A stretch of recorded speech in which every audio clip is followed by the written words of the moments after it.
Capacidades coordinativas especiales. Universidad Veracruzana, Experiencia Educativa, Capacidades Coordinativas, por la doctora Denise Olivares Romero. Alumna Fernanda Mailé Collado Domínguez. Dentro de las capacidades físicas tenemos dos ramas: las capacidades físicas condicionales y las capacidades físicas coordinativas. Las condicionales abarcan la fuerza, la velocidad, la resistencia y la flexibilidad, mientras que las coordinativas engloban a las generales, que son la regulación y dirección del movimiento, y la adaptación y cambios motrices. Y por otro lado, las especiales, como lo son la orientación, el equilibrio, el ritmo, la anticipación, la diferenciación y la coordinación. El día de hoy nos enfocaremos en estas últimas. Primero, empecemos definiendo qué son las capacidades coordinativas. Son aquellas acciones que realizamos de manera consciente, con regulación y dirección de los movimientos, con un objetivo determinado.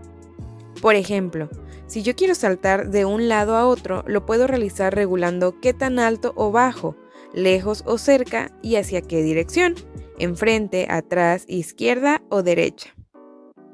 Ahora, enfocándonos específicamente en las capacidades coordinativas especiales, definamos cada una y demos un ejemplo de lo que podemos hacer gracias a ellas. Orientación. Primero que nada, definamos orientación. Se dice que un sujeto orientado es aquel capaz de identificar lo que conforma parte de su entorno, ya sean personas, objetos, el lugar en el que está y el momento en el que está. Entonces, una vez entendido esto, podemos decir que la orientación en las capacidades coordinativas es la capacidad del hombre para mantener una orientación de la situación en la que se encuentra y los movimientos de su cuerpo de acuerdo al espacio y el tiempo y la actividad que se está realizando. El sujeto percibe lo que sucede a su alrededor y regula sus acciones para cumplir el objetivo. Por ejemplo, en voleibol, el jugador líbero percibe que el atacante rematará por la banda, por lo que se posiciona de frente a este teniendo un área de defensa donde se pueda mover con facilidad para recibir el ataque. Equilibrio. Es la capacidad del individuo para mantener su cuerpo en equilibrio en cualquier posición que su cuerpo adopte derivada de sus movimientos, ya que cualquier movimiento va a provocar un cambio en el centro de gravedad del cuerpo.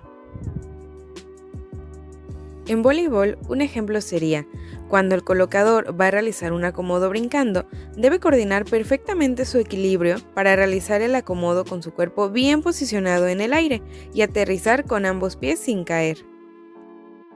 Ritmo. Es la capacidad que tiene el organismo de alternar fluidamente las tensiones y distensiones de los músculos por capacidad de conciencia o por voluntad.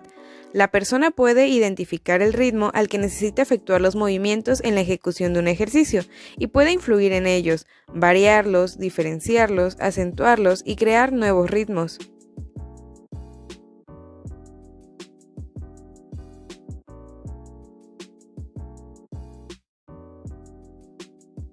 En este caso estamos viendo un peloteo de calentamiento entre dos jugadores, donde existen variaciones de ritmos, ya que ambos son capaces de variarlo, ya sea acelerándolo y luego disminuyéndolo o viceversa, obligando a su propio cuerpo y al del contrario a adaptar sus movimientos de acuerdo a la exigencia.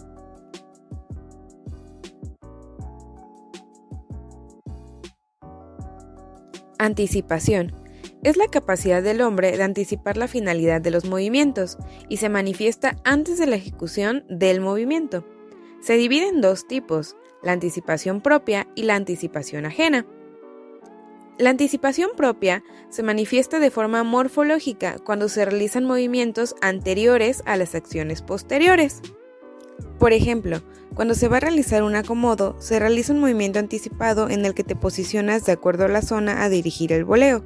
Y de igual forma, al efectuar un remate, se realiza un movimiento anticipado de apertura para que el cuerpo esté correctamente posicionado para ejecutar el ataque. Anticipación ajena. Es la anticipación a los movimientos de otra persona, ya sea del propio equipo o jugadores contrarios, o inclusive de un objeto, como lo podría ser el balón. Esta es una capacidad con un gran desarrollo en diversos deportes, como el fútbol, voleibol, baloncesto, boxeo, esgrima, entre otros. Un ejemplo podría ser, Cuando en voleibol el atacante contrario ejecuta el movimiento de remate a cierto ritmo y de momento visualizamos con su movimiento corporal que disminuye su ritmo, podemos deducir o anticipar que hará una dejada. Así que nosotros, con esta anticipación en mente, ejecutamos los movimientos necesarios para defender ese balón. Diferenciación. Es la capacidad del hombre de analizar y diferenciar las características de cada movimiento. La persona observa y analiza un movimiento y aprecia sus características en tiempo y espacio. Por ejemplo, en voleibol cuando se va a rematar podemos hacerlo a diferentes direcciones o posiciones de la cancha contraria, a posición 1, 6 y 5 principalmente, y para hacerlo correctamente direccionado el cuerpo del atacante suele tener movimientos específicos, así que mientras el atacante está en movimiento en el aire, si lo analizamos podemos diferenciar hacia qué dirección va a atacar y así posicionarnos correctamente para la defensa. Coordinación. Es la capacidad de combinar en una estructura única varias acciones. Esto se demuestra prácticamente en la mayoría de los deportes, pues podemos ver comúnmente movimientos que demandan la coordinación entre manos, brazos, piernas y pies. En voleibol, un ejemplo claro sería los movimientos de remate o saque saltando, donde el jugador realiza movimientos con brazos y piernas mientras coordina espacio y tiempo para pegarle al balón en el aire. Las capacidades físicas en general nos permiten llevar a nuestro cuerpo a ejecutar una infinidad de acciones, dentro de las cuales vemos una interrelación de múltiples capacidades, ya que no existe una acción en la cual se realice mediante una sola capacidad.